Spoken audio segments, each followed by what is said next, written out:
maning jajalan iblis lan sukertaning bawono. Wah, derajate ming batur kok drangap-drangap nerweteh kaya bedhe sing mundhep Pantegalan Drewi kok grojogan sapi. Bagong. Ponokawan Bagong. Ya ora. Senengane gawe masalah saiki pikiran nang ngene iki. Truk. Ini truk gentenan gon. Moh. Mau pindah ngarep saiki arep njaluk. Iki ana masalah e. Masalah rampungi kowe iki nek omong celkap-celkop. Nek omong ora gagas natoni atine wong liya kok senengane waton jeplak cangkeme. Saiki rasakno kuwi piye Sinuwun Mandura nesu kuwi. Aku ora ngece Sinuwun Mandura kok. Aku meng ngarani Sinuwun Darawati. Ning kowe ngerti ya Sinuwun Darawati iki adine Sinuwun Mandura. Pun nggih Ndara? Iya sing ati-ati. Nah sing iya sing ati-ati, iya sing ati-ati. Engko ndak malah ora iso piye-piye. Soale Petro niku nak nesu gilani tenan. Iya, aku ya ngerti. Wah, wingi bar ngembrukke pemean barang. Pun nggih Sinuwun? Iya Bagong. Mengke ndak mboten kajian malam ingkang. Ya tak piye ya Sinuwun? Iya. Saya ora cetha leh ngomong. Nggih. Pareng. Iya Bagong. Pun nggih? Iya. Pun nggih? Iya sing ati-ati. Pun nggih? Iya sing ati-ati. Sayang wis ya? Iya. Tak metu tenan. Dameng bola-bali kok ndak do diarani aku ki kurang asale ngaten wingi nika. Kowe iki ngopo Bagong? Bola-bali kok do ora tanggap ta iki? Kraton ki ora kaya resepsi ki panganan metu terus nang kraton ki blas wedang kowe ora ana. Mboyo 10 apa? 10 butir. Nyayi menika kok ya ngendikane kaya ngoten lho. Lho meniku nek cedhak Bagong karepe arep guyon terus. Ampun, mengke ndak dadi ponokawan. Pun ngoten mawon yen pamit.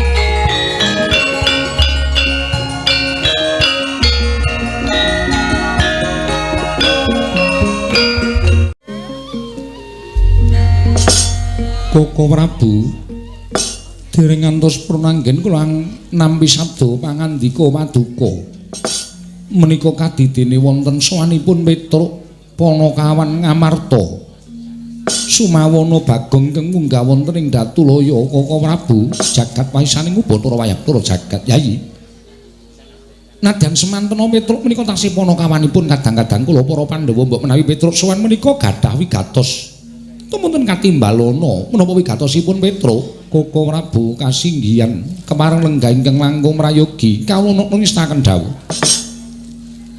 Ponokawan Petruk sawise satata asu ingkang dadi napas asat ingkang dadi riwe padha raja sapraptanira Petruk kantong bolong nunamin pasang Kalimantabe tinebene ngilodoni dumawaing tawang tuwang linepatna ing tulamanu sinuwun menawi kaanggep lepat nyuwun mahapunten dersanipun kula menika namung derajatipun batur kula menika namung ponokawan kula menika namung tiyang wingking saumpamanipun ewadene kula wantun sowan ngabiyantara menawi wonten duna dengkap kiranging tata krami kula nyuwun pangapunten Petruk kanthong bolong ora dadi apa kepareng ngaturaken sembah sumung keping pangabekti kula kunjuk sandhap wadanipun Gusti kula ingkang sinuwun ing Ngamarta.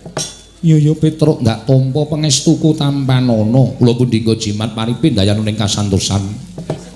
Ponokawan Bagong padha raja sapraptanira ponokawan. Berkah pangestunipun sinuwun Prabu Darma Kusuma tansah winantu ing kabagyan niring sambikala. Bekti kula kunjuk sinuwun. Iya Bagong. Lumrahe wong ngaturke bekti kuwi nganggo nyembah. Sira ming matur tok tanpa ngobahake asta. Ngopo Bagong? Ngopo ya Gong memang? Kok lemu mlaku miring-miring. Isine aku terus. Isin ngopo? Mbok jujur karo aku. Ora ngematke apa? Ora. Jamku anyar. Iya. Ming jame anyar kok. Le mlaku miring-miring. Aku ndak tok loke kowe iki nek aku ndek apa-apa senengane ngeloke. Wah, ming jamanyare kok le mlaku miring-miring. Abot. Lapis emas e. Waduh. Wong sak Bagong kok tuku jam lapis emas, tak gorong dina wis biru saiki. Lah tegese kuwi ora lapis emas ming krum-kruman. Jam piro saiki? Tengah loro. Lah. Kok wis lagi jam 10 kok tengah loro. Ngono aku tak blandangke. Oh. Ngono wis ngerti nggone atret. Jam kok atret ora. Ono kawan Bagong keladuk gecul ku marucul. Jame anyar. Nggih. Ya syukur yen to kowe ngabdi ning Amarta isa mipik-mipik Bagong. Ora ket kang mung jam. Pangestunipun Sinuwun Prabu Darma Kusuma pendak-pendak menjenengan paring gaji kalian kula tertentu kula celengi. Iya Bagong kuwi becik kanggo dina sesuk yen kowe tuwa. Mekaten Bu Sinuwun. Bekti kula kanja nggih Sinuwun. Iya Bagong. Ndak tampa pangestuku tampanono. Kula pundi nggo jimat paripe dayanana ing kasantosan. Ponokan Petruk padha raja sak pratamu. Pangestunipun Sinuwun Ndarawati wilujeng bekti kula kunjuk nggih Den. Iya Petruk tak tampa. Pangestuku tampanono Petruk nun nggih sanget anggen kangge dadosaken jimat. Ponokan Bagong padha raja. Pangestunipun Ndara Kresna wilujeng bekti kula kunjuk nggih Den. Iya. Bagong tak tampa pangestuku tampanono. Nun nggih sanget anggen kangge dadosaken jimat paripe. Petruk kantong bolong padha raja sak pratamu. Sinuwun Mandura wilujeng bekti kula kunjuk. Ya tak tampa. Pangestuku tampanono. Nun inggih sangat anggen kami dadosaken jimat. Ponokan Bagong padha raja sak pratamu. Pangestunipun Ndara Baladewa wilujeng bekti kula kunjuk. Bagong. Nun.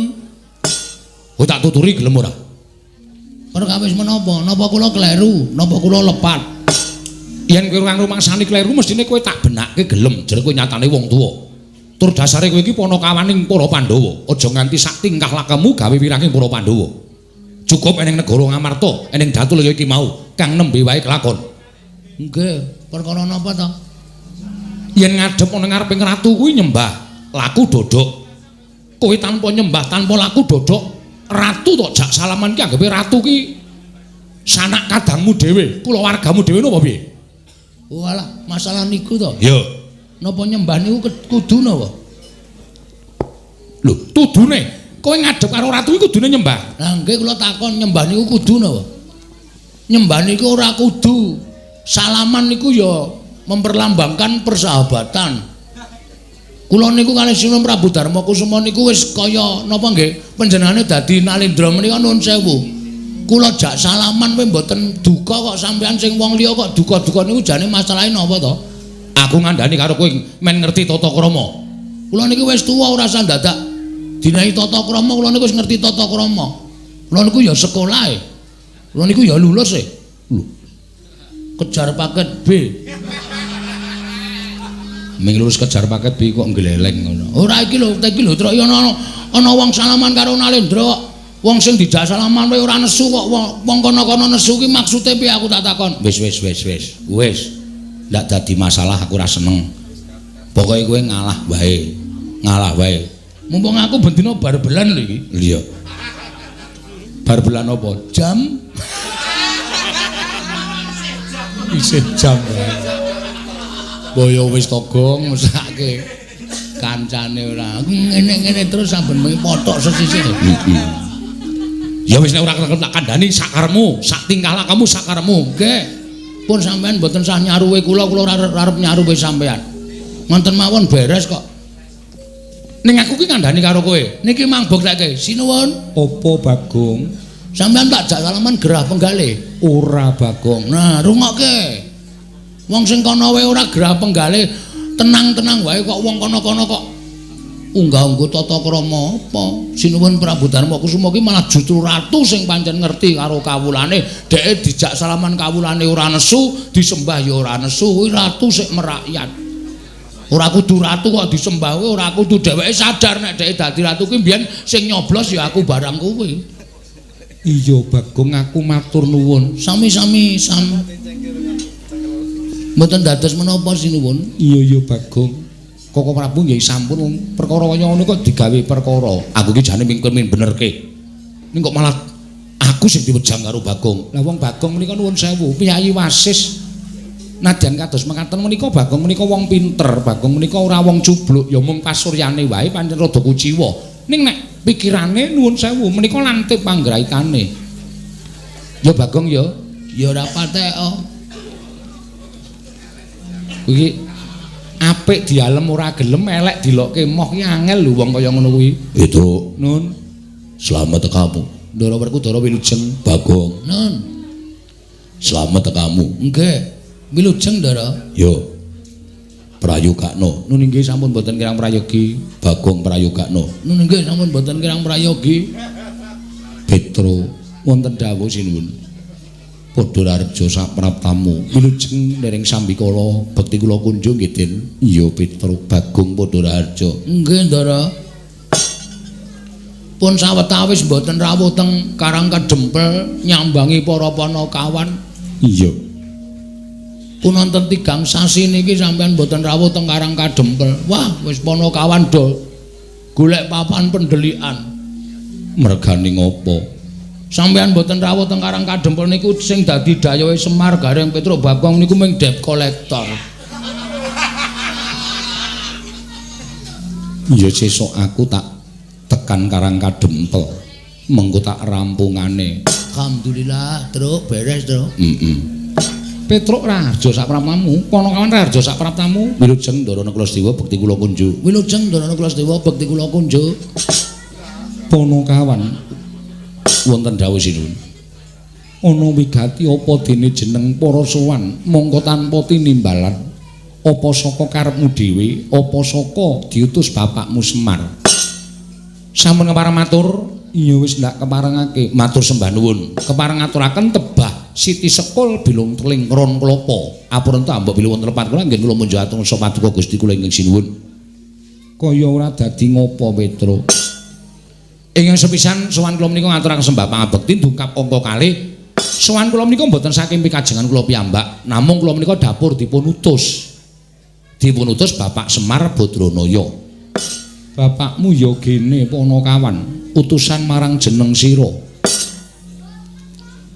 Bapak niku pun wonten sesasi niki kaya wong lara ning jane mboten lara.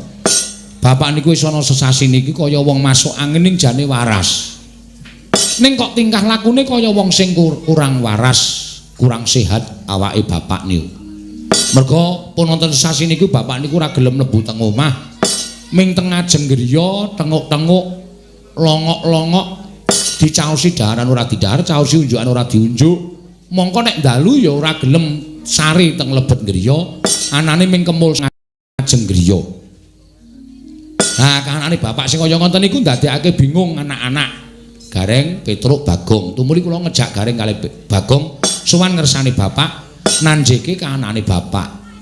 Tumuli bapak kula tanting, ana apa to Pak jane? Kok sampeyan lega-lega kaya ngono? Nek bapak duwe pepinginan kuwi paringa dawuh. Mergo anak-anak saiki wis mentas kabeh. Gareng wis omah-omah, aku wis omah-omah, Bagong wis omah-omah. Nek eneng wong tuwa sing duwe kerepotan mongko anake wis mentas kabeh. Kuwi jane apa sing dikarepke wong tuwa kuwi dadi tanggungane anak. Mergo urip ki cakra manggilingan. Biyen dek aku karo Gareng karo Bagong isih cilik dadi tanggungane bapak, ning saiki bapak dadi tanggungane anak-anak. Mula bapak paring dawuh, jane pengin apa? Barang kula matur ngonten niku bapak terus krekel-krekel gelem jehem, kersa nyumet rokok. Terus paring dawuh kali kula.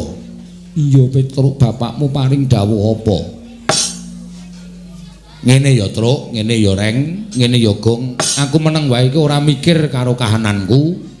Aku meneng wae iki aku ora mikir karo kahanan anak-anakku utawa keluargaku.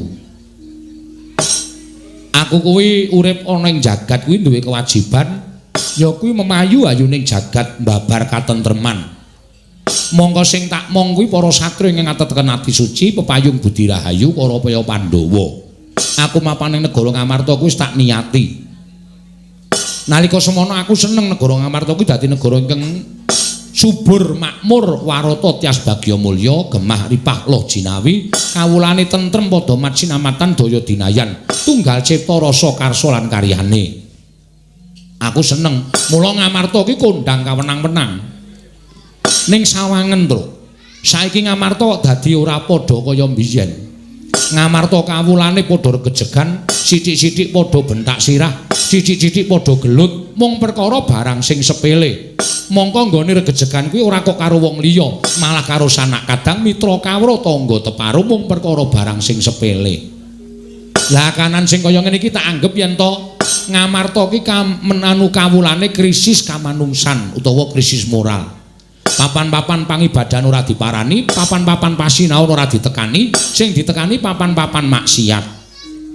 Mula kahanan kaya ngene iki nek tak nengke wae, nek nganti Ngamarta rusak, gedene Ngamarta kuwi rubuh. Sing diluputke dudu sapa-sapa ning Semar. Semar ora iso momong negara Ngamarta kanthi becik lan apik. Mula kanan sing kaya ngene iki kudu tak rampungi, Aku kudu iso mbalekake negara Ngamarta kuwi mujudake negara ingkang adil, makmur, warata, tias bagya mulya. Kawulane tentrem, kawulane ayem, ora ana tumindak sing nalisir saka angger-angger pranataning hukum negara Ngamarta. Mengkono Petruk, nggih. Lah, sranane aku pengen bangun pura kencana, Truk. Kaget kula. Semar niku wong sekeng, Semar niku wong ora duwe, Semar niku wong melarat. Kok arep bangun pura kencana, wis iso diwestani. Pura niku papan, kencana niku barang sing larang utawa kencana niku Mas Jamrut Hergeni menika wujudipun kencana. Apa ya Bapak iso? Kose kowe aja salah tampa, Truk. Aku bangun pura kencana ki ora kok bangun papan sing magrong-magrong dumadi saka Mas Mutiara Jamrut Hergeni iku ya ora. Nanging aku bangun pura kencana kuwi, pura kuwi papan, kencana kuwi Mas. Papan sing ngembane uripe para kawula sak negara Ngamarta kuwi ayem, tentrem, rukun, manunggal tetunggalan, tunggal cipta rasa karsa lan karyane sumuyut marang Pangraing Sinuhun Prabu Darmakusuma. Aku pengen ndadekake negara Ngamarta kuwi kaya dene wujuding papan pura kencana ingkang kebak kanikmatan, kebak kabungan lan kebak kabagyan. Oh ngaten Pak. Iya. Terus pripun kula matur ngaten Bapak paring dawuh. Ning syarate ana. Syarate apa Petruk? Kowe tak kongkon sowane negara Ngamarta, Pandhawa 5 cacahe aturana rawuh ning Karang Kadempel, sinambi mundi pustaka jamus miyang jimat kelima sada. Merga apa Pandhawa kok kudu rawuh ning Karang Kadempel? Pandhawa ki pangareping para kawula. Pandhawa kuwi sembaning para kawula. Nek kawula kepengin ayem tentrem, Pandhawa aja wegah caket kalian para kawula. Merga kawula ora butuh dibiyuki brana picis, kawula ora butuh dibiyuki bondo donya. Ning kawula butuh dicaketi atine, dicaketi rasane supaya rumangsa yen to raket karo pangarepane, wekasan padha sengkut gumregut bangun praja, bangun negara Ngamarta saengga gegayuhan kuwi iso kasembadan. Ngaten menika keparingipun Bapak Semar. Mula kowe sowan ning negara Ngamarta, Pandhawa 5 cacahe aturana rawuh ning Karang Kadempel. Mila sinuwun, sowan kula menika namung badhe-badhe muyung dhateng jengandika sak kadang-kadang keparenga tedhak wonten ing Karang Kadempel. Mastuti dhateng ngendikanipun Bapak Semar Badranaya. Matur sembah nuwun cekap semanten atur kula. Monggo kula hangarantu dhateng sabdanipun Sinuhun Prabu Darmakusuma. Petruk, Nun. Gegayuhane bapakmu kuwi pancen bener, apik lan becik, Nun nggih.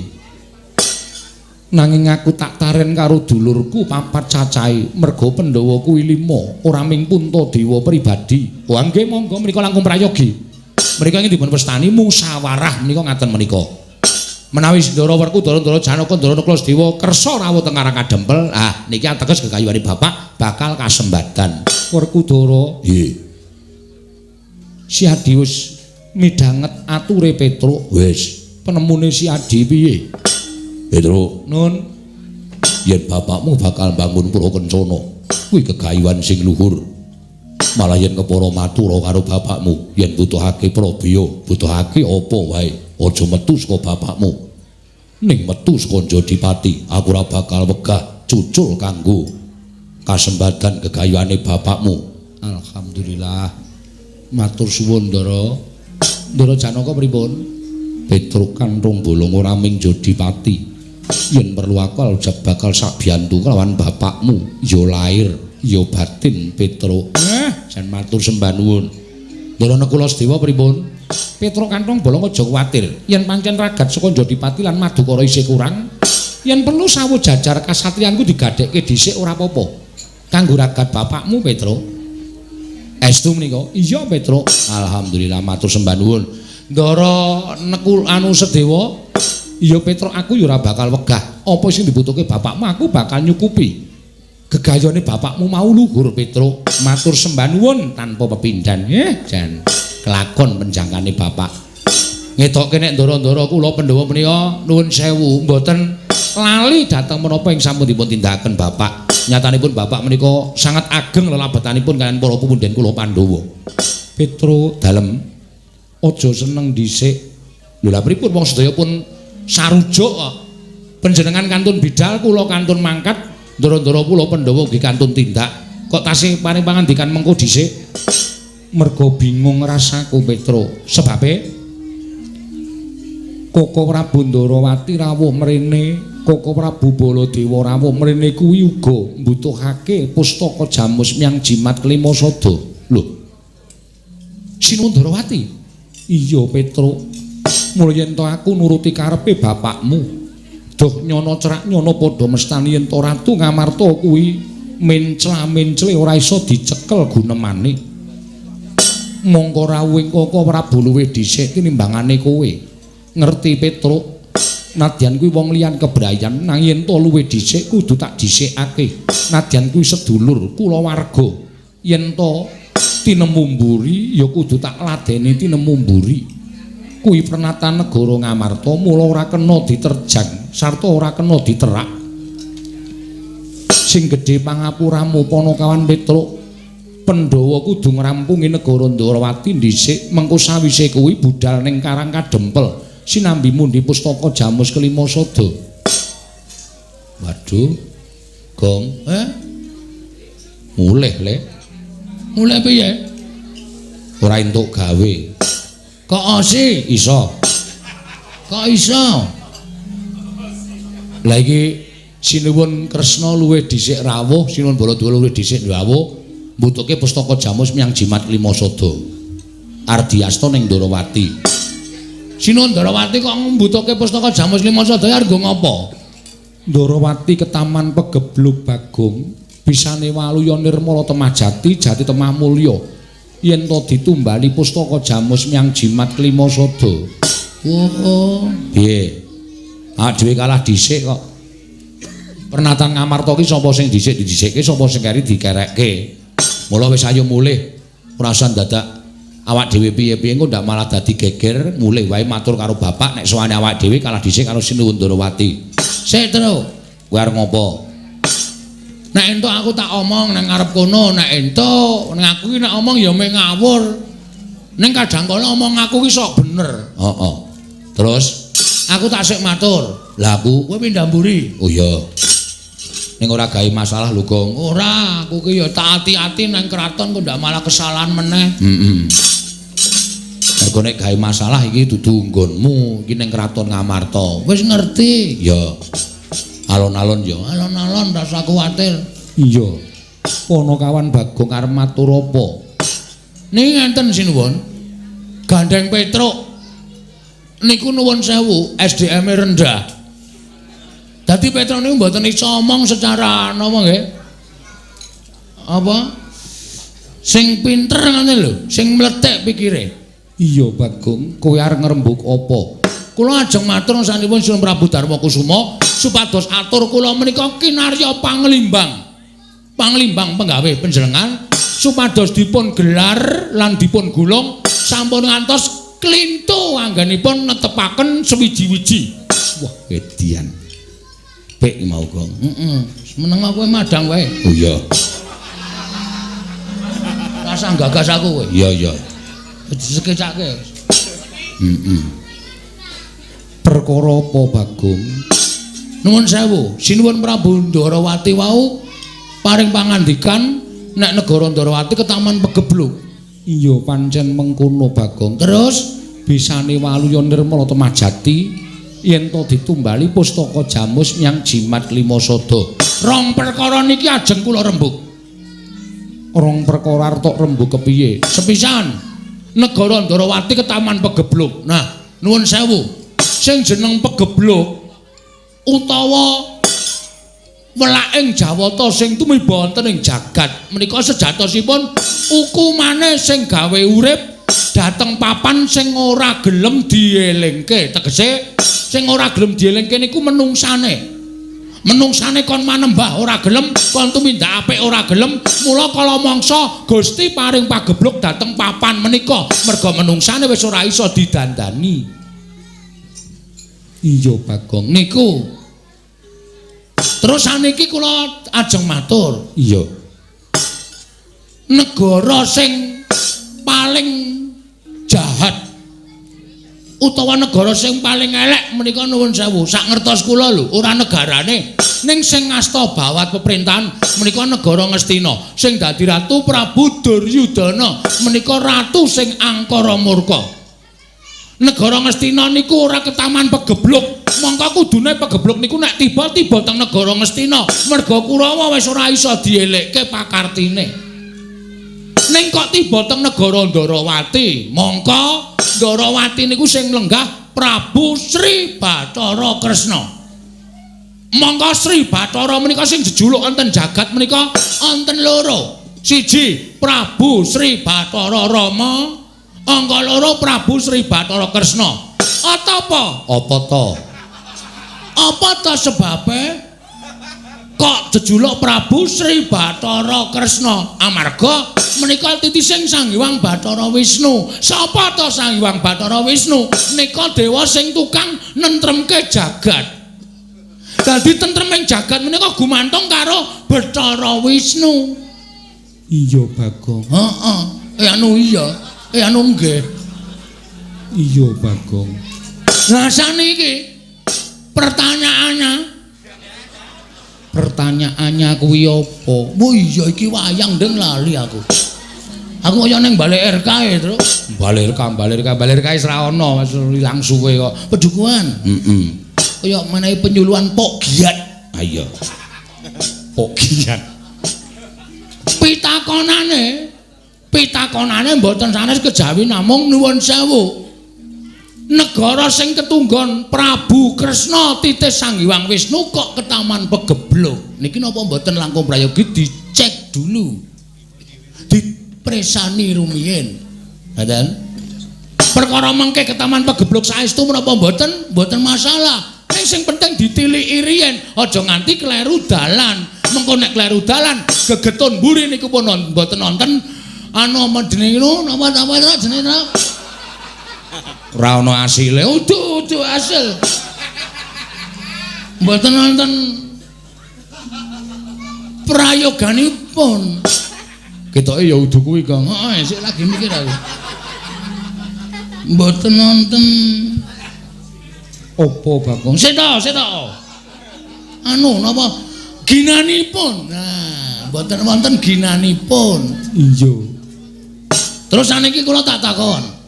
Pustaka Jamus Klimasada menika estunipun mboten kok pusaka panjenengan tok.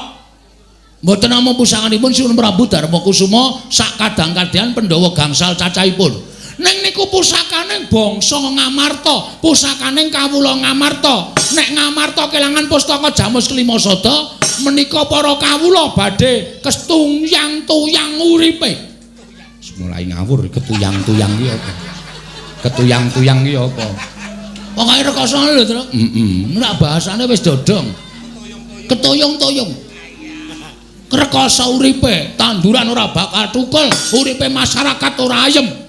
Luwe-luwe Pandhawa nek kelangan pustaka Jamus Klimasada niku sapa wonge sing ora seneng karo para Pandhawa nek ajeng damel cintrakaning para Pandhawa ngibarate angel mijet wae ngranti suwe banyu sinaring. Ngoten. Terus saniki kula tak nyuwun prisa. Nek saniki terus ming dienggo tumbal.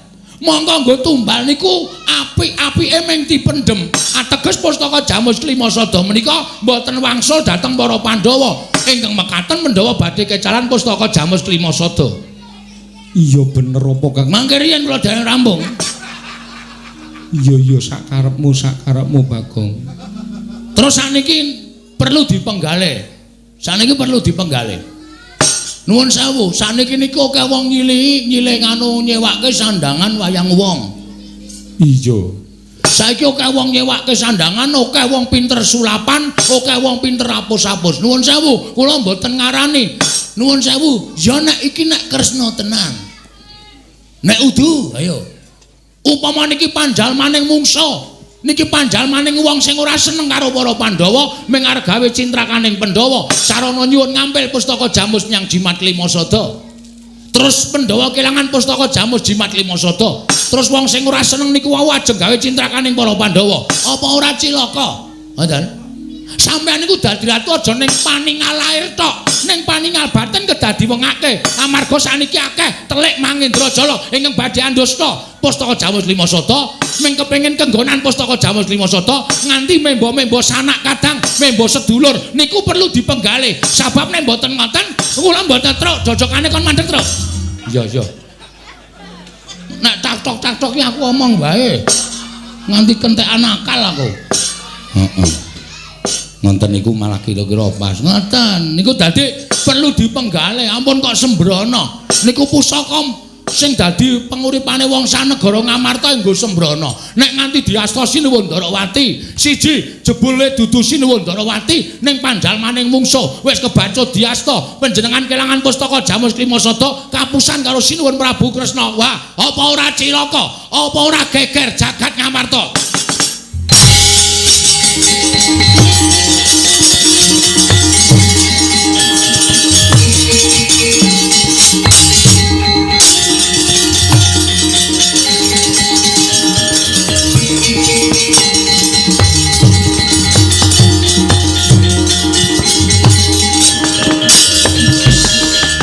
Maning jajalanat iblis lanat sukertaning bawono.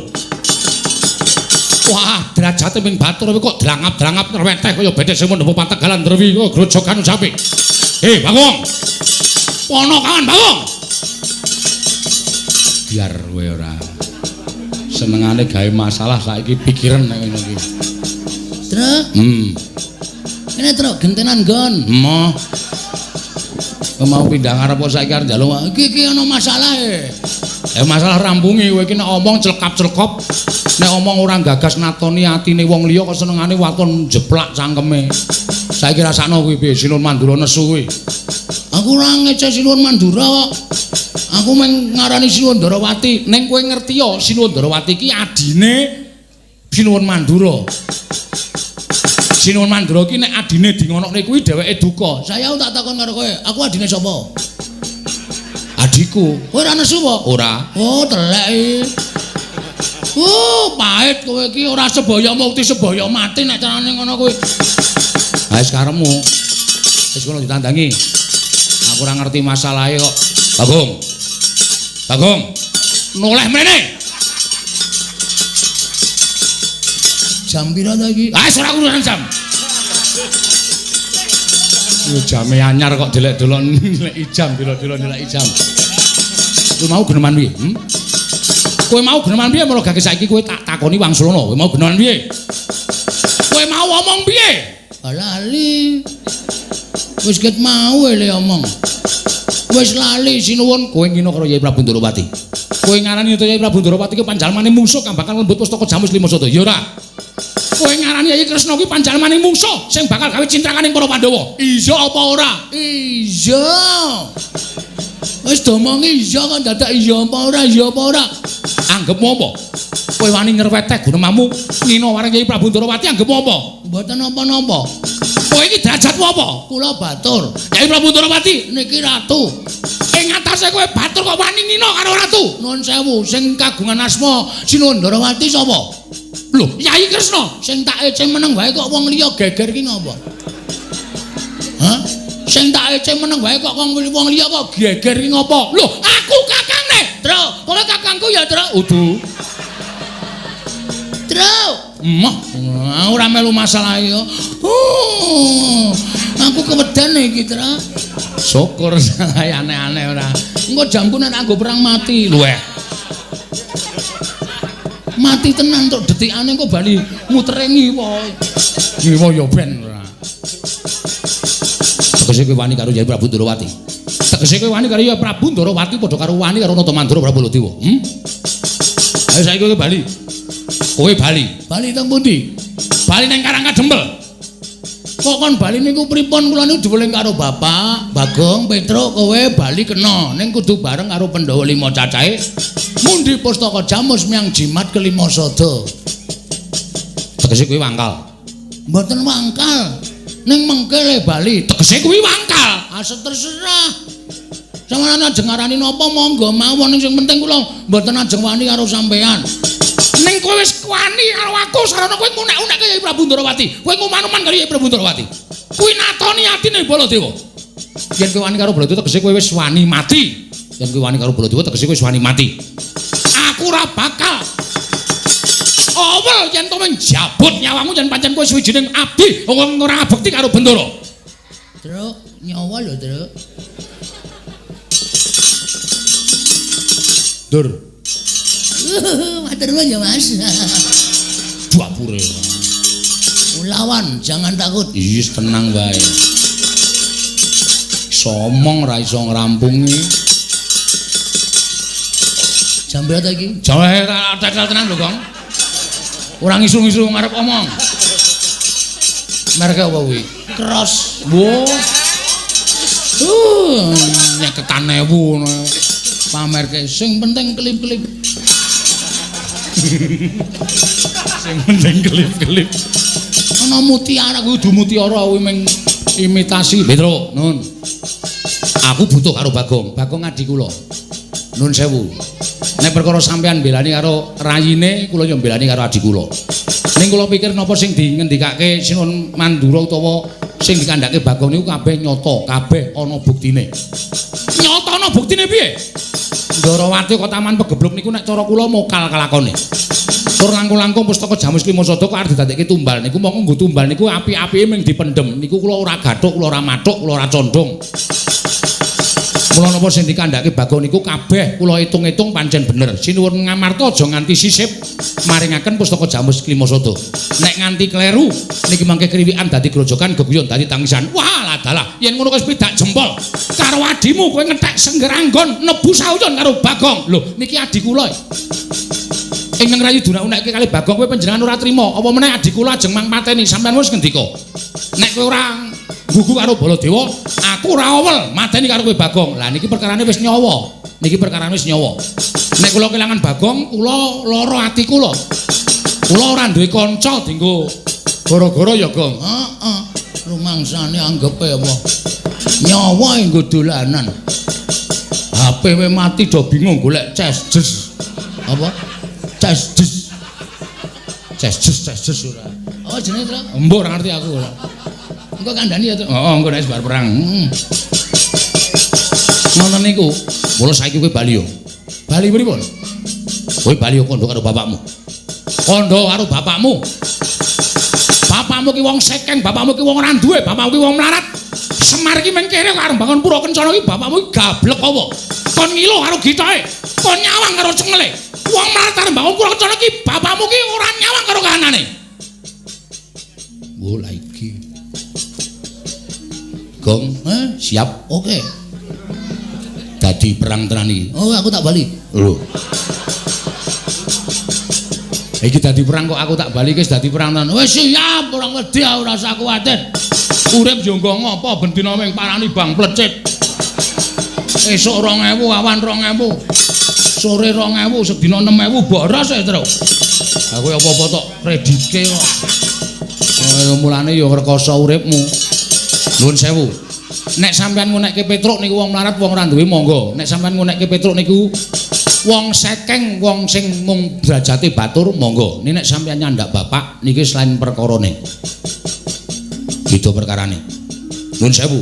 Kula ora ngajeni karo sampean mergo sampean ora tata krama karo Petruk. Arepa Petruk nimping kawula cilik sampean kudu tata krama karo kula mergone sampean kalah tuwa karo Petruk. Unggah-ungguh tata krama dienggo. Ning sampeyan wis ora nggunakake tata krama, sampeyan nggunakake bapak wong kere, wong gedibal, wong 17, wong elek nyolok mripat. Kula ora trima. Lho, wani karo Baladewa sing tawedeni apamu? Apa dumasamu aku wedi karo kowe? Basa terus Cerewet ngopo meneh. Nuwun sewu, kudune sampeyan tak basani. Ini mergo saka tekon sampeyan watak sampeyan sing ora wangun dibasani, nyuwun pangapunten kula basa karo sampeyan. Nggo ngopo kula basa karo Prabu Baladewa? Nek sampeyan senengane ngendak karo wong cilik, nek sampeyan senengane ngidak-idak karo wong cilik. Sampeyan ngasake dadi derajat pangkate duwe derajat pangkat nganggo mekutha dijeluk Prabu Braladewa. Nuwun sewu, Den. Derajat pangkat niku mboten wonten artine napa-napa. Sampeyan kali kula niku di mata Tuhan itu sama. Sing bedake mung derajat karo pangkat. Derajat karo pangkat sampeyan sesuk ora nggo ngadep ngersane sing gawe urip. Bapak niku ya padha derajate karo sampeyan. Lha sampeyan aja ngece karo bapak. Bapak ki nek gelem dadi dewa niku derajate luwih dhuwur saka sampeyan. Kok sampeyan ngonekke bapak kere, bapak gedhi bal 17, bapak wong elek nyelok mripat. Nika ketoke nika mung derajating Panakawan ning kae nika titising Sang Hyang Bathara. Sapa, Gong? Ismanto. Ngawur to. Sapa? Anu sapa? Ismidianto. Bu. Kok nganggo es kok? Heeh. Aku ya sok nyelok si es ngono. Sapa jenenge? Wah, sapa sok lali kok. Esmana. Uduh. Iki cepet to dipikir ndak engko lele padu ndak selak ilang. Dipikir cepet Esmaya. Nika Sang Hyang Bathara Esmaya niku kakangne Bathara Guru. Nika nek gelem urip teng kayangan niku pangkate luwih saka sampeyan, derajate luwih saka sampeyan. Kok sampeyan iso ngonekke Semar wong kere, wong gedhi bal 17 wong elek nyelok pripat saka ndi? Saniki kula tak takon karo sampeyan. Sampeyan sadurunge dadi ratu niku uripe teng pundi? Sampeyan sadurunge dadi ratu niku uripe teng pundi? Sampeyan dititipke Demang Sagopa teng Widara Kandhang. Biyen upama Demang Sagopa niku blaka, Kakrasana enten teng Widara Kandhang, sampeyan pun mati dirajang-rajang karo Kangsa. Bareng sampeyan saniki urip dadi ratu kok karo kawula cilik kok ngidak-idak. Kok semangkean kok. Hah? Terus mulai pucet wong itu. Terus wae suarane terus nek kowe iso menang wah gleleng lho, Tru. Iya, santai wae kok. Aja santai. Sing tenanan kok santai. Ha iya maksude iki alon-alonan wae yo. Kok tak takon. Saniki manggenahke pripun? Ajeng pripun kula manut? Petruk nek wis kaya ngene, wis ora wedi apa-apa. Kula agal ya wani, alus ya wani, padang ya wani, petengane ya wani. Iblis lanat. Mboten iblis niku tenan.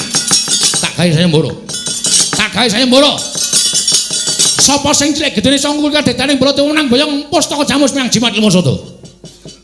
Napa? Sapa sing cilik gedene iso ngukuli kadetaning Baladewa boyong pustaka jamus miang jimat lima soto. Piye, Gong? Saguwe. Rasa suwaten. Sayembara perang ya. Saguwe.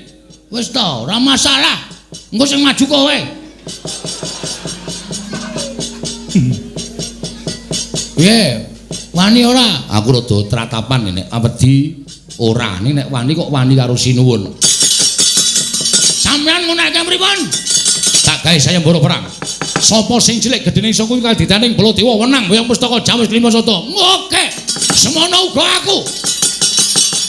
Sampeyan boyong pustaka jamus kelima soto. Manglangkai batange Petruk. Luwe. Piye gelem ora? Moh kok aku ora. Aku mung tak omongke. Ben kowe cepet mati ndasmu kowe ora. Cepet mati. Dudu nang kene papane wong neter kadhe medal Jawi, kula dereke ndara medal Jawi. Yo.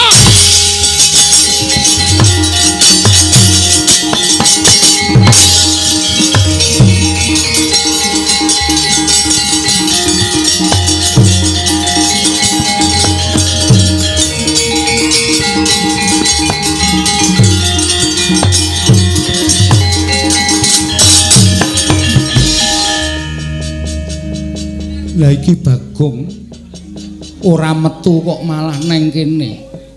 Mbok yo gek metu. Metu kok disusu-susu. Metu ya sak penake. Alon-alon ya suwe-suwe metu. Iya cahe dian. Omongane celekap-celekop. Semen.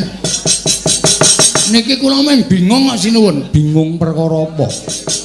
Petra wis entuk mungsuh Prabu Baladewa. Lah terus kula ken ngopo? Nganggur. Mongko kula niku wonge ra iso nganggur. Terus karepmu piye? Kula sisan teng mriki golek mungsuh. Lho. Sapa sing arep mbok mungsuhi? Petro kakang kula, Baladewa kakangane Kresna. Kakang mungsuh kakang, adi mungsuh adi. Mbok ora aleman. Sampun. 11 kliwat 5. Jam bae rumah saya. Koko Prabu, wonten dawuh Bagong nantang kalian Koko Prabu. Lho, Bagong? Nun. Kowe nantang aku apa piye? Nek sampean selo ora ana acara. Oke. Lho, nek pancen nantang karo aku ayo mengo ndene, madhep rene, aja madhep rono. Oh siap. Padake wong loro saudon telu saurupan. Tak pikir-pikir tok sumbering perkara niku saka sampean. Lho, kok aku ngopo? Sampean nek ora negarane ketaman pegeblok tanah lamun nyilih pustaka Jamus Klimasada. Kenapa geblok ora kuwi dudu kuwasaning Kresna. Kuwi parenging sing gawe jagat. Mula aku ora duwe kuwasa nolak kalon pegeblok mau Bagong. Wis pokoke kula ngluputke sampean. Nek ana apa-apa Petruk nganti cilik lara gedhe tekaning pati. Ora ana wong sing tak incer selawane urip ana ing jagat kejaba mung Ratu Ndarawati. Lah yen kowe arep ngincer karo Ratu Ndarawati saiki sisan dirampungi. Oke. Padake wedi aku. Dirampungi cara piye? Kowe nantang karo aku sing tak wedeni apamu? Dudu ning kene papane wong Gandayuda. Ayo metu njaba. Piye? Metu njaba. Aja eman-eman. Metu njaba eman-eman yakin. Rugi le rekoso. Werkudara. Apa? Mbok iki tulung geceken ndase iki lho. Ana-ana kawan kok bingungke kaya ngene mau jijak tantang-tantangan bareng jak metu njaba kok emoh. Asli aku tenan nemu njaba aku. Teng mriki mawon diteter kadidene. Lho, iki keratone. Ha sing ngomong iki alas ya sapa? Saiki tak takon, nek kowe arep mani karo Kresna iki gamanmu apa? Lho, wani. Wong niku ora nganggo Aji Jaya Kawijayan, ora nganggo guna kasantikan, sing penting wani. Lah nek cara jaman saiki perang nek ming paitan wani wae mesti modar. Mergo aku duwe pusaka. Lho. Ya nggawa. Lho, mesti tak gawa. Wong pusaka. Apa upamane? Senjata cakra. Waduh. Terus aku duwe Sekar Wijaya Kesuma. Kuwi yen tak agem aku ora iso mati. Wah, tenane. Iya. Mbok aku njaluk. Lho, nggo ngopo? Nggon aku kerep mati e. Mbok tak ombene men urip terus.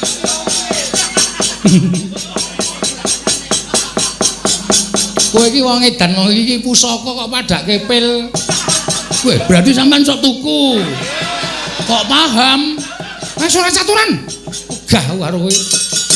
Sono metu kono. Nggih, ngapunten men guyon sinuwun. Iya, aku ya ngerti watakmu kok nggih. Pun sinuwun kula tak nyuwun pamit nggih sinuwun. Iya Bagong sing ati-ati. Nune nggih. Kula tak medal jawi tak ngelekke Petro kok wani karo Prabu Baladewa mungkin ndak kualat. Iya Bagong sing ati-ati. Sampun nyuwun pamit. Surtiti ati-ati duga-duga digawa Bagong. Nune nggih, kula tiyang sepuh mboten sadelingke. Sina Ndarawati nyuwun pamit ngapunten men guyon. Iya Bagong sing ati-ati aja kaya bocah cilik. Nune nggih. Pun nggih, Den? Iya, sing ati-ati. Nune nggih. Pun nggih, Janaka? Iya sing ati-ati Bagong. Ndarane kula Dewa kula nyuwun pamit. Iya Bagong sing ati-ati, Bagong sing ati-ati. Kali saya nggih, Ki Lurah ngatos-atos. BA-mu isih sik mbiyen kae to? Tasih. Engko tak chatting. Oh nggih, ngestakaken dawuh. Nek ana perlu apa to? Kowe ora isih nyinden to? Tasih. Men aku kurang sinden barang. Nek kurang sinden tak pateni ning dalan kowe tak kabari. Wong edan. Sampun nyuwun pamit sinuwun sing ati-ati aja kaya bocah cilik. Mengke nek kula mboten ngeleke Petro ndak malah ora rampung-rampung kedadeane. Pareng sinuwun. Iya, Bagong. Pareng sinuwun. Iya, Bagong sing ati-ati. Pun nggih, Den? Yo, sing ati-ati. Wong Petro niku nek nesu wis angel-angel kandhanane tenan. Kandhane angel tenan Petro. Nek wis muni muring-muring, wah, ning nek kula teka cep klakep. Rawani omongan. Petruk nggih watake brangasan. Wah wis pokoke ngeri lho. Kawon nganten mawon kula ndak crita ndak malah kedawa-dawa. Iya Bagong sing ati-ati. Nune nggih pareng nyuwun pamit sing ati-ati aja kaya bocah cilik. Nune nggih pareng nggih sinuwun. Iya Bagong sing ati-ati. Pun nggih, Den. Yo sing ati-ati. Pun nggih, Ndara. Iya sing ati-ati. Nune sing iya sing ati-ati. Iya sing ati-ati. Mun ndak malah ora iso piye-piye. Soale Petruk niku ana sunggilani tenan. Yo aku yo ngerti. Wah wingi bar ngembrukke pemean barang. Pun nggih sinuwun. Iya Bagong. Mengke ndak mboten kajian malam ingkang pun ya tapi ya sinuwun. Iya. Saya ora cetha le ngomong. Nggih. Pareng. Iya Bagong. Pun nggih. Yo. Pun nggih. Yo sing ati-ati. Pun nggih. Yo sing ati-ati. Sayang wis ya. Yo. Tak metu tenan ah. Dameng bola-bali kok ndak do diarani aku ki kurang. Asale ngaten wingi nika. Kowe iki ngopo Bagong? Bola-bali kok ora tanggap ta iki? Kraton ki ora kaya resepsi ki panganan metu terus nang kraton ki blas. Wedang kowe ora ana. Mboyon 10 apa? 10 butir. Yayi menika kok ya ngendikane kaya ngoten lho. Lho meniku nek cedhak Bagong karepe arep guyon terus. Ampun, mengke ndak dadi ponokawan. Pun ngoten mawon nyuwun pamit. Iya sing ati-ati. Mboten sangang nggih gamelan. Iya. Wis pelit kabeh. Kowe Patih Andakawana. Inggih Ki Lurah. Kok sowanmu ora nang caket kono? Mboten. Mriku sampun kebak. Kowe nggodhet 200. Lho. Beto, badhe menawa tak silih-sikik. Lajeng mangke ngunduraken njaluk Kresna. Oh nggih ngestakaken dawuh. Kae apa ora edan kae? Utang patih kok sing kon nyaur aku kae lho nek ora wong nekat ora kelakon to. Wah, malah cilaka to. Ngopo meneh? Dompet kula tiba e. Lho, dompetmu tiba nggih. Isine apa? Werna-werna, BPKB, sertifikat. Lah apa sedeng nang dompet? Kula lempet cilik-cilik mongko nek mbutuhke saya-saya. Kan tinggal masuk bank. Oh, ngono to nggih. Ana dite ora? Wonten pira? Manut. Oh lah. Caidan wing arep njaluk meneh kok. Wis ora direspon. Nganggo cara piye-piye tetep ora ditokke dhuwite wis pahit. Yayi, kula wonten dawuh kok ora Bu. Samangke kula nyuwun pamit. Madhal pasilan kepareng maduka Kanjeng Koko Prabu kados pundi? Kula namung ngeman dhateng Koko Prabu Mandura. Ing atasipun langgati dhateng Ponokawan Petruk mangke mindak malasaya dipun erang-erang dening para kawula. Kepareng dinten samangke kula nyuwun pamit Koko Prabu sembah kula ing nderekaken Kanjeng Karpaduka Kanjeng Koko Prabu inggih Yayi.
Arjuna wonten maring adhawuh Werkudara nggih pun ngakang bingung paran ingkang kudu ndak aturi pustaka jamus miyang jimat kelima sada.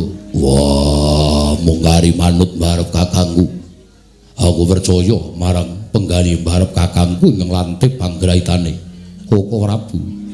Menapa boten langkung prayogi minggah wonten ing sanggar pelanggatan meminta dhateng panguwasaning dat kamurping dat satemasak mangke paduka pikantuk kepadang dhateng sinten anggen paduka badhe maringaken pustaka Jamus Kelima Sada. Kadangipun Kakang Arjuna kaya lumaku ing wanci peteng kepapak obor sastra biar padang trawangan kula nuwun. Kang mangkono budalna kang padha sibo Dara. Nggih. Tatanan para kawuluran Wadyabalaja ngantos ingkang kasempyok ing aradan krana pangamuking Koko Prabu Mandura. Yo estoe dawuh.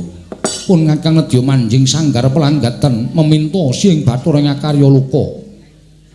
Barep kakangku. Mestu padha dawuhing barep kakangku. Budalna kang padha seba ingsun kundur ngedaton kaya wis ora ana dawuh maneh. Purna gatining paranggilan. Sanadyan kundur kedaton jeluk saking dampar kencana kinapit gambaran gading kadhiraken saengganing promban cedhi manggung ketanggung Joko paloro-loro. Ingkang sami ngampil upacaraning Prabon. Kawis tinggal saking Mandura tindak nyusri Naranata. Lamun katinon saking Mandrawa kaya gumebyar busananing Sri Naranata wau.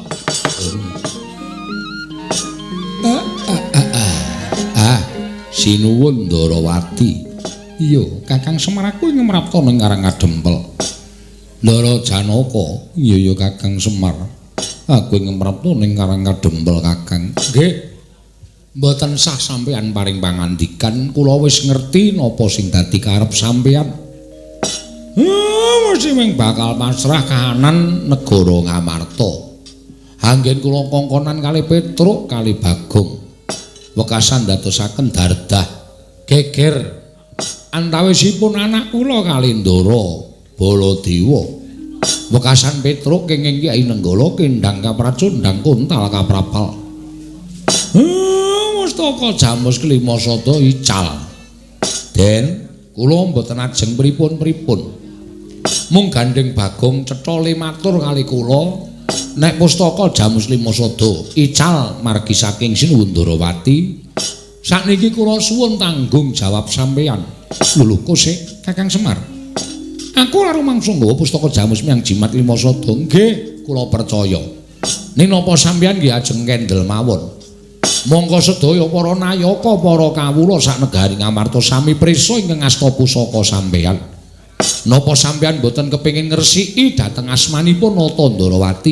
Sinengguh kawula boten badhe ngertos napa sing dadi dasare, napa sing dadi sebabe. Ngertine nggih sing ingkang disawang sing nggawa pusaka sampeyan mula sampeyan kudu gawe srana supaya asma panjenengan boten banger bacin wonten talinganipun para kawula sak negari Ngamarta, langkung-langkung para nayaka sak negari Ngamarta Ndara. Miatranganing kalanggiwan aklar andan moncar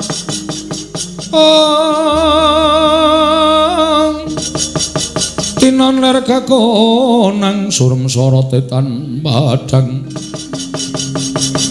kasuran pacaring purnameng gegono dasari mongso katiga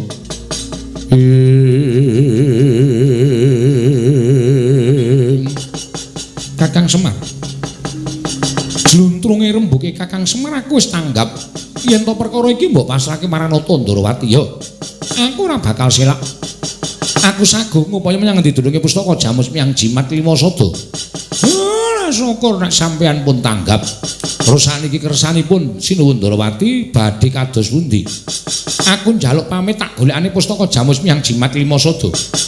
Angka loro aku ora bakal wegah ngupaya menyang ngendi dununge Petruk Kantong Bolong. Matur nuwun Den, matur nuwun. Menawi tetelo mekaten Ndara menika pancen setunggiling nalindra ingkang purun tanggal jawab perkawis menika. Kakang Semar aku nyuwun pamit Arjuna kula wonten paring dawuh. Ayo derek pun Kakang monggo Koko Prabu kula dherekaken Koko Prabu Ndarawati. Lan samar panoring sapa maya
Rumangsaku Semar itu wekan ora gelem tanggung jawab mongko aku ya duwe gegayuhan bangun pura kencana ning nganti sinuwun Ndarawati makarya dhewe kaya ngapa suraking wong kang ora seneng karo Badranaya Gus ampun kuwatir Ndara kula ingkang badhe ngawat-awati sak tindakipun Ndara Arjuna miwah Ndara Kresna ing Ndarawati Den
sesumbar lindu bumi konjeng kumaluduk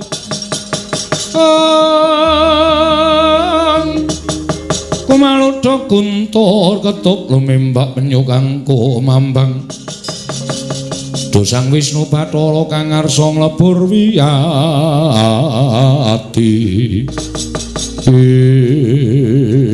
mate wonten dawuh nganti kedarang-darang prapta tanah Jawa niatku mung upaya menyang endi lenggahing Bapa Begawan Dewa Kahana ingkang ninggal negara ing awu-awu langit nalika semana aku matur marang Bapa Begawan Dewa Kahana yen aku pengin dadi nalindrane negara Ngamarta lah kok banjur panjenengane ninggal negara ing awu-awu langit nalika semana weling kelawan aku yen to bakal golekake srana nggonku kelakon penjangkaku.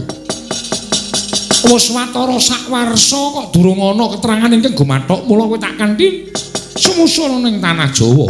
Mekaten Dewaji. Yen ora ketemu nadyan kekalangan ngubengi jagat ora pati-pati aku mandheg yen ora ketemu karo Bapa Begawan Dewa Kahana Pate.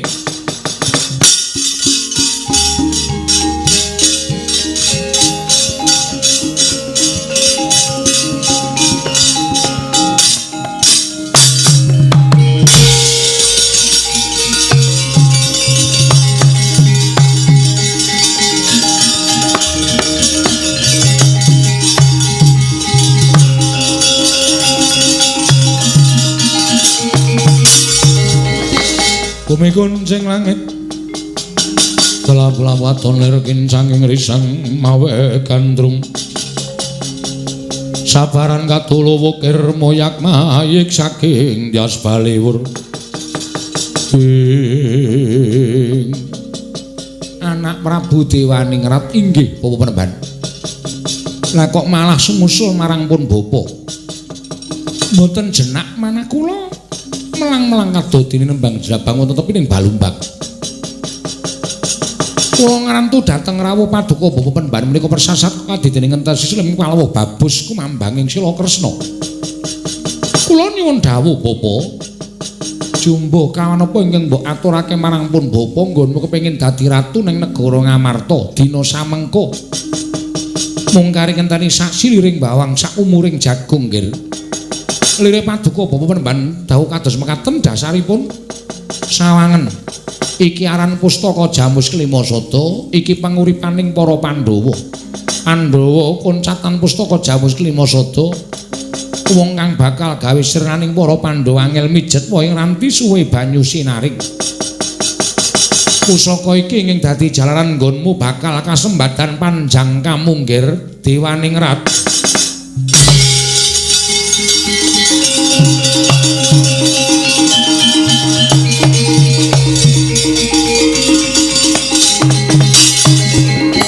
waduh Bapak Penemban upami pantes lan menika mapan wonten negari kemawon tertentu paduka kula yasakaken pepanggungan kumunten kula sembah kaping 1000 kanggen paduka sampun ngrancakaken gegayanipun ingkang putra pun Dewaningrat durung paripurna gegayuhanmu ayo sirmu piye aku mingkari manut kula badhe jarak madosi negari Ngamarta gandeng pusaka sampun wonten asta paduka Bapak Penemban kula madosi para Pandhawa badhe kula bondo tanganipun kula krincung sukunipun menawi Pandhawa sampun kula tingkes kula ing badhe lenggah dampar negari Ngamarta ayo tak derekake nggih anakku cah bagus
Bang mangaruna katinetrane nganggo rapuh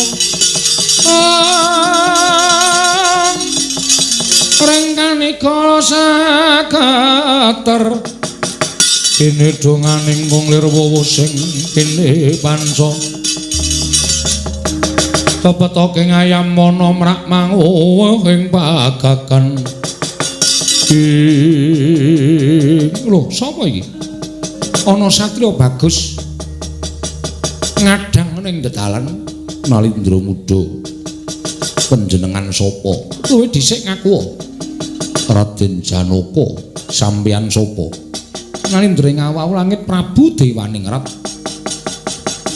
melonjong botol aku mungit wadyabala gelar sepapan wigatine apa sinuwun Prabu Dewaningrat Raden kepasang yuk yo katuju ngene lakuku ketemu karo Raden Janaka mara gage tuduhna menyang endi dununging negara Ngamarta lan para Pandhawa ya kene kowe ngupaya para Pandhawa bakal tak tingkes Pandhawa ora duwe kekuatan sabab pusakaning Pandhawa diasta dening Bapa Begawan Dewa Kauna wujud pustaka Jamus Klimasada mula penjangkaku bakal kelakon nggone lenggah dampar negara Ngamarta mateni marang para Pandhawa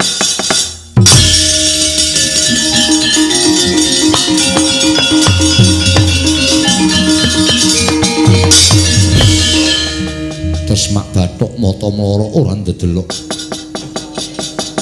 Kowe nyumbari marang para Pandhawa ning ngarepe Janaka, mara kagewur rungokno. Aku panengahing Pandhawa Raden Janaka. Walah dalah. Sing edan moni macan. Malah kepara aku arep ngethok wit sing gedhe, ora tak jujuk deleke nanging tak piprilipane. Ayo, kowe dhisik tak rangket Janaka, mara jajalan Arjuna.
Kaya bubar perang.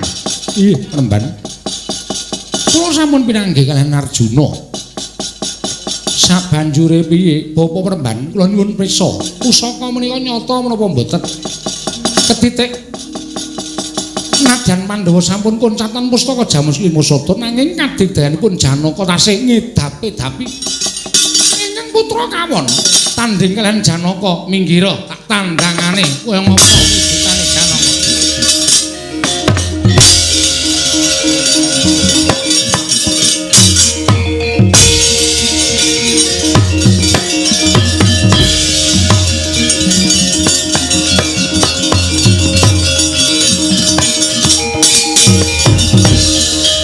Raden Janaka sapa? Begawan Dewa Kaana.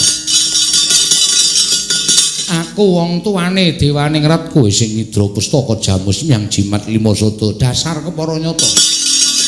Mbok balik apa ora balik tak nggo gatheng siramu damu dadi kuwanda kowe.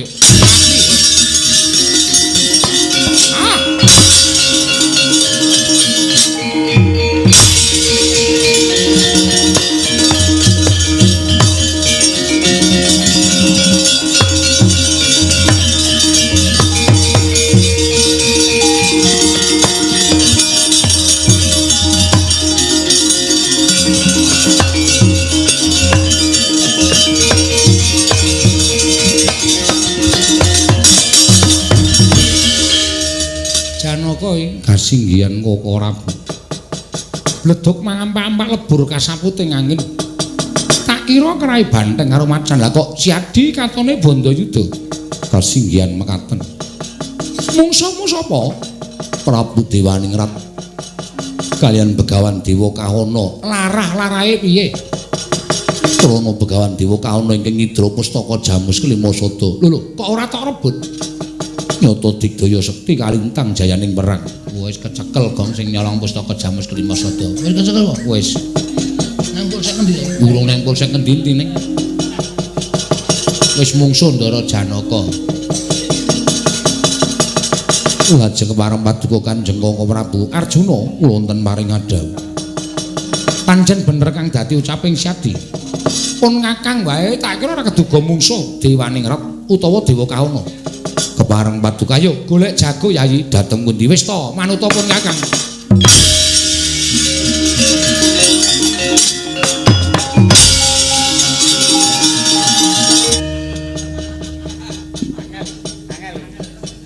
Nolo Gareng dalem.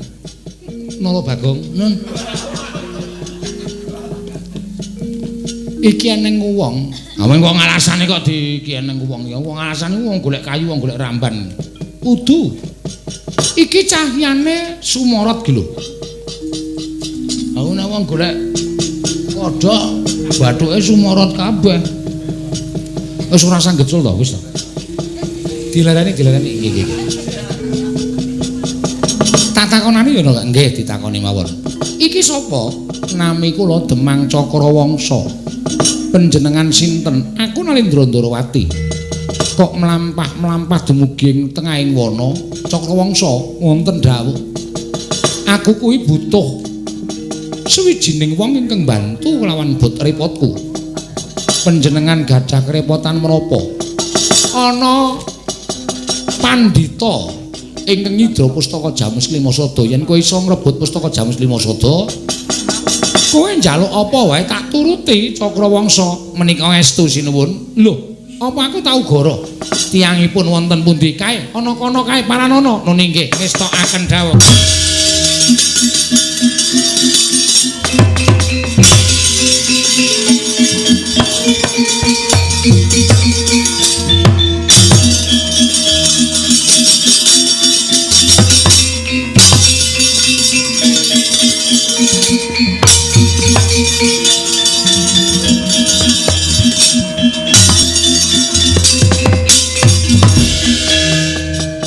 Begawan Dewa Kahana kowe nyolong pusaka sarana lembut.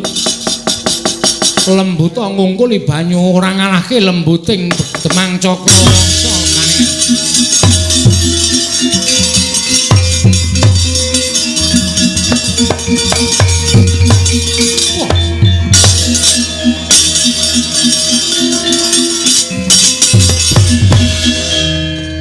Iki anak Prabu Dewaningrat inggih Bawa Remban. Kok doko-doko neng kono ngapa? Kula menika janjanipun gagas malah bingung dhewe. Lho, lire piye?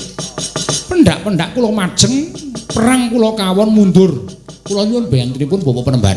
Kula majeng malih, kawon malih mundur nyuwun pambiyantunipun Bapak Penemban.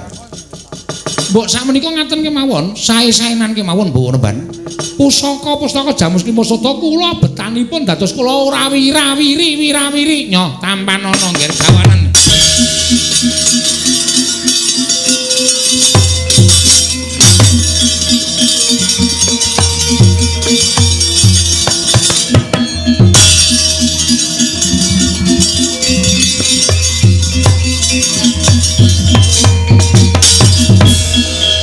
Pinter njara langit. Kowe ora menang karo Demang Cakrawangsa srayaning para Pandhawa. Ayo oyakan iki pusaka bali ning tanganku.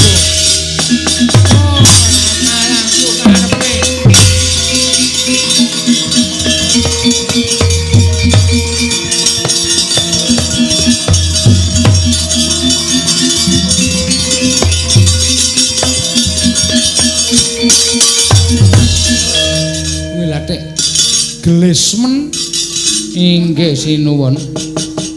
Cekat-ceket cukat cakut penampil trengginas.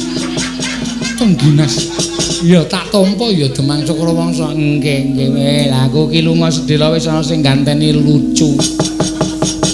Aja ming pusakane lajeng Penditane matur ana sisan nyuwun pangestu sinuwun.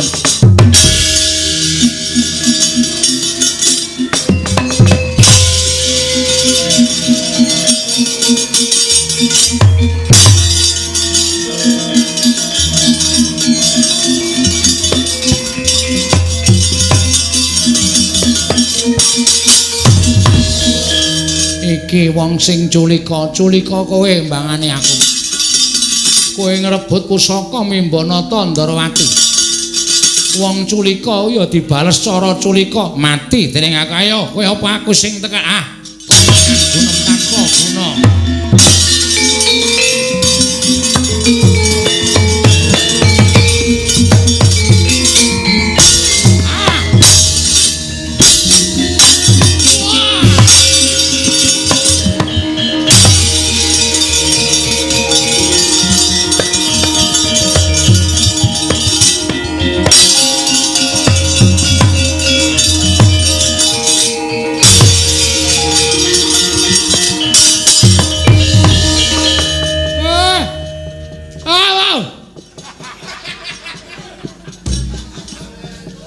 Iki sapa ana wong kok kaget kok keri.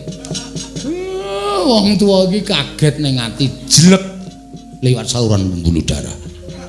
Lagi munggah ning otak, lagi bengok. Mula ora padha canom-nom, canom. Ngono nek wong tuwa.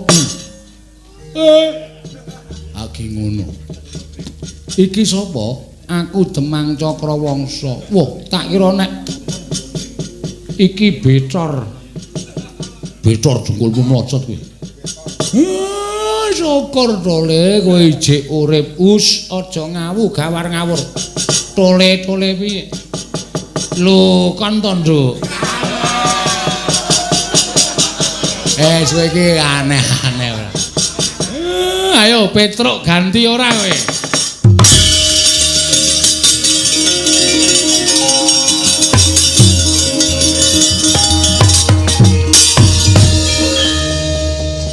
Syukur kowe ijik slamet tase, Pak. Piye kabare? Pustaka pun kundur. Sapa sing ngasta? Sinuwun Ndarawati. Syukur. Lah terus sing nyolong sapa? Pandhita naminipun Dewa Kaona nika sakniku ngamuk. Kula mungsuh Dewa Kaona wae kalah, Pak. Sapa jenenge? Dewa Kaona. Wahono. Kaona. Nggo kok tandangan ya.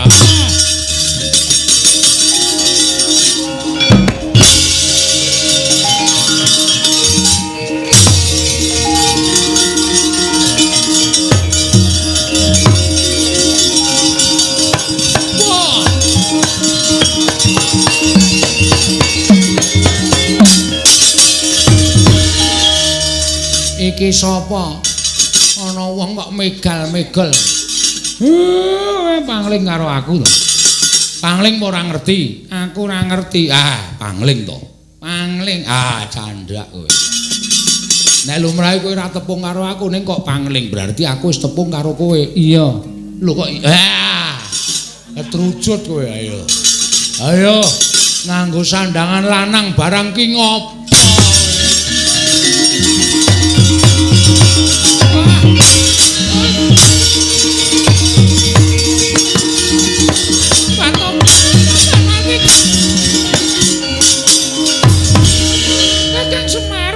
Kakang Semar kula sampun tobat kakang kula sampun dipun sikep kados mekaten.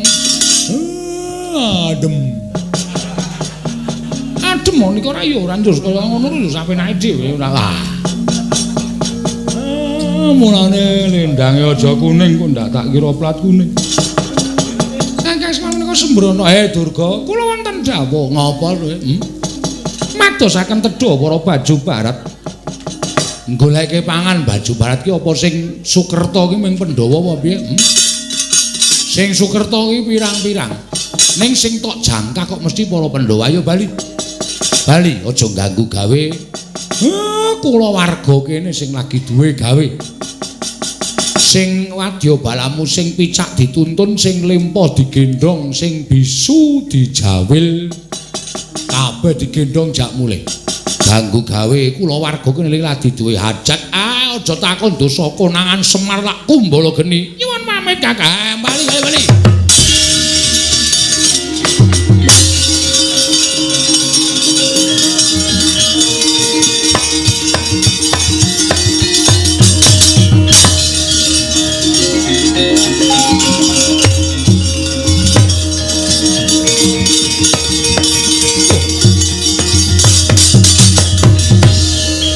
Ibu kok sampun racut kados mekaten Bali nggih Dewa Srani Bali.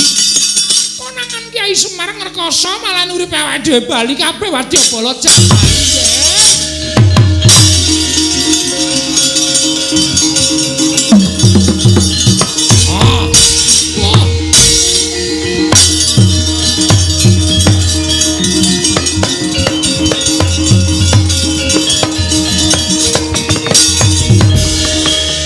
Ratu Gustiku mundur kewirangane benda ayo belakno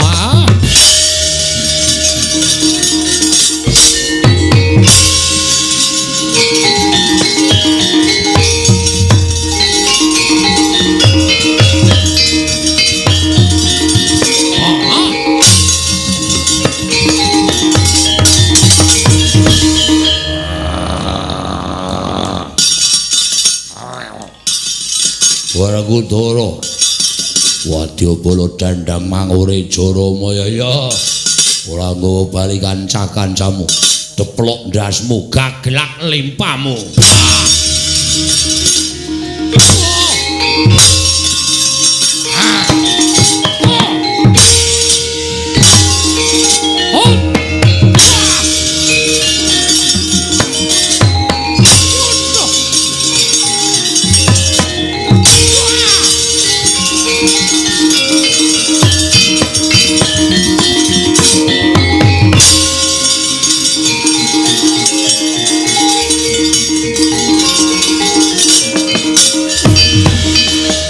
madangi jagat buk mungu paneng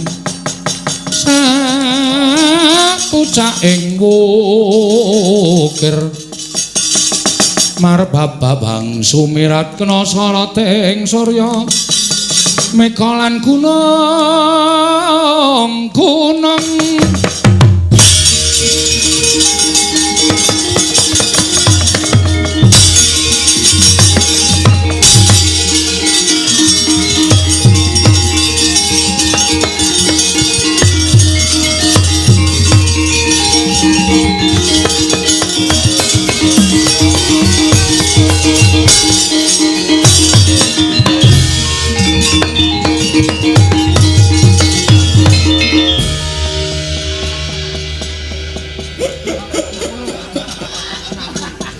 Semar cengengesan. Den, apa? Pun paripurna cariyosipun.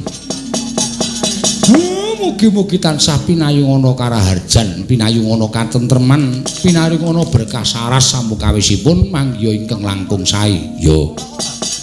Kula warga Pak Aryanto tansah pinakikantuk ridho saka ngersaning Gusti karya jagat kula sak kanca menawi wonten lepat nyuwun pangapunten lan pribadi kula ugi menawi wonten lepat nyuwun pangapunten gandeng sampun mituhu dawuh pangandikanipun sampun paripurna kula nyuwun pamit mugi-mugi nir ing sambikala sura sudra janing kang rat saha brasta taping kula Darmastuti rahing sami makarya rahing sami pinanggih lho